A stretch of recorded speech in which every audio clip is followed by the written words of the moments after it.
Hello மக்களே, this video sponsored by Bymod shopping. இந்த ஆப்பில் வீட்டுக்கு தேவையான ப்ராடக்ட்ஸ் எல்லாமே ஆன்லைன்லேயே பர்ச்சேஸ் பண்ணிக்கலாம். டோர் டெலிவரியும் உண்டு. ஆப் லிங்க் டிஸ்கிரிப்ஷனில் இருக்குது, மறக்காமல் செக் பண்ணி பாருங்கள். வாங்க வீடியோக்குள்ளே போகலாம். பேசுறப்போ தான் பட்ட கஷ்டத்தையும் அவமானத்தையும் மட்டும் தான் பேசுவாங்க.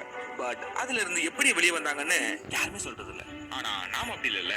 நான் சொல்ல போற இந்த 2 விஷயம் தான் நீங்க தோல்வியை பாக்குற கண்ணோட்டத்தையே மாத்த போகுது. அதுல number 1, believe in your self. வாழ்க்கையில எதுவுமே எனக்கு நடக்காது, நான் பண்றது எல்லாம் தோல்விதான்னு புலம்புறவங்க முதல்ல செய்ய வேண்டிய விஷயம் உங்களை நீங்க நம்புறது. என்னப்பா நம்மனா எல்லாமே நடந்துருமா, இது என்ன மேஜிக்கா அப்படின்னு கேட்டீங்கன்னா, மேஜிக் தான். உங்களோட எண்ணத்துல உங்களுக்கு வேண்டியதை குறிச்ச ஒரு தெளிவும் தீவிரமும் இருந்தா கண்டிப்பா இது உங்களை தேடிதான் வரும். அந்த மேஜிக் நடந்தே தீரும். உங்களை நீங்க முழுமையா நம்பாத வரைக்கும் உங்களை சுத்தி உள்ளவங்களும் உங்களை நம்ப வாய்ப்பே இல்லை. ஒரு கழுகு தன்னோட முட்டைய நிறைய காக்கா முட்டை இருக்கிற ஒரு கூட்டுல முட்டையை போட்டு போயிடுச்சு. நாட்கள் போகுது, முட்டையில இருந்து அந்த கழுகும் வெளியே வருது. காக்கா கூட்டத்துக்கு நடுவுல அந்த கழுகும் வளருது. ஒரு நாள் காக்கா கூட்டத்தோட பறந்துட்டு இருந்த அந்த கழுகு ஒரு கேள்வி கேட்டுச்சான் பக்கத்துல இருக்கிற காக்கா கிட்ட. அங்க பாரு, தூரத்துல ஒரு பறவை எவ்வளவு உயரத்துல பறக்குது இல்ல, எப்படி அது மட்டும் இவ்வளவு உயரத்துல பறக்குது அப்படின்னு. அதுக்கு காக்கா, அந்த பறவைகள்லாம் கழுகு இனம், அவங்க மட்டும் தான் உயரத்துல பறக்க முடியும், நம்மளால முடியாது, அதை பார்த்து நீ எதுவும் ஆசைப்பட்டுக்காதுன்னு சொல்லிச்சான். இதை கேட்டுட்டு கழுகும் காக்கா கூட்டத்தோட சேர்ந்து அமைதியா பறந்து போச்சான்.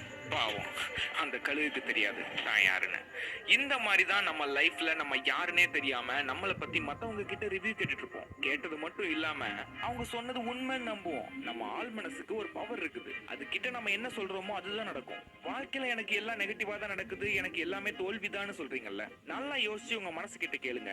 நீங்க உண்மையிலேயே ஜெயிச்சிருவோம்னு சொன்னீங்களா இல்ல தோத்துருவோம்னு சொன்னீங்களா? நான் கூட முன்னாடி என் வாழ்க்கையில ஏதாவது நல்லதா நடந்தா நமக்கு எப்படி இப்படிலாம் நடக்கும், நமக்கு இப்படி நடக்க வாய்ப்பே இல்லைன்னு தான் சொல்லுவேன். ஏன்னா நான் தோல்விதான் அடைவேன்னு எனக்கு நம்பிக்கை. நீங்க எடுக்க போற முயற்சிக்கு முன்னாடி உங்களை நீங்க முழுமையா நம்பணும். கண்டிப்பா நீங்க ஜெயிப்பீங்கன்னு உங்க ஆள் மனசு கிட்ட சொல்லுங்க. எல்லா தோல்வியும் வெற்றியா மாறும். தூக்கி எறிஞ்சிட்டு போயிட்டே இருங்க. Number 2, learn from failures.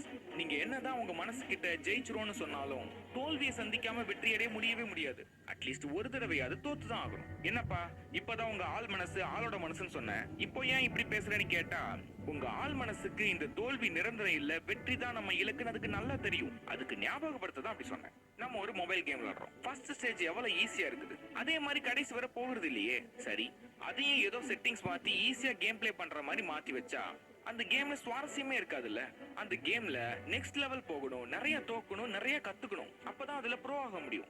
ஐயோ தோத்துட்டோமே, அசிங்கமா இருக்கே, இதுல இருந்து எப்படி வெளியே வர போறோம்னு கதறாம நிதானமாயிட்டு ஏன் இந்த தோல்வின்னு யோசிங்க. என்ன காரணம்னு தேடுங்க, அதுல என்ன கத்துக்கலாம்னு பாருங்க. மாதா பிதா குரு தெய்வம், அந்த குருக்கு அப்புறம் தான் அந்த தெய்வமே. உங்களோட குரு உங்க தோல்வியா தான் இருக்கணும். தோல்வி மாதிரி சிறந்த ஆசை இங்க எதுவுமே இல்ல. அந்த கழுகு கதைக்கு வருவோம். அந்த காக்கா கூட்டத்தோட வளர்ந்த கழுகு சில மாதங்களுக்கு பிறகு காக்கா கூட்டத்தோட வானத்துல பறந்துட்டு இருந்துச்சான். அப்போ பெரிய இடி முழக்கத்தோட மழை பெய்ய ஆரம்பிச்சது. மழை பெய்யறத பார்த்த காக்கா எல்லாம் பாதுகாப்பான இடத்துக்கு போகணும்னு சொல்லுச்சு. ஆனா அந்த கழுகு மட்டும் நான் மேல பறக்கணும் மேல பறக்கணும்னு தனக்குள்ளே சொல்லிட்டு இருந்துச்சு, என்னைக்கும் இல்லாம. அப்போ பக்கத்துல இருந்த காக்கா, என்ன வளர்ற, நம்ம சீக்கிரம் நம்மளோட இடத்துக்கு போகணும், உன் வாயை மூடுன்னு சொன்னதும் அந்த கழுகு தன்னோட ரெக்கையை அடிச்சு மேல பறக்க ஆரம்பிச்சுதான். இவன் சொல்றதெல்லாம் கேட்க மாட்டேன், என்னால மேகத்துக்கு மேலே பறக்க முடியும்னு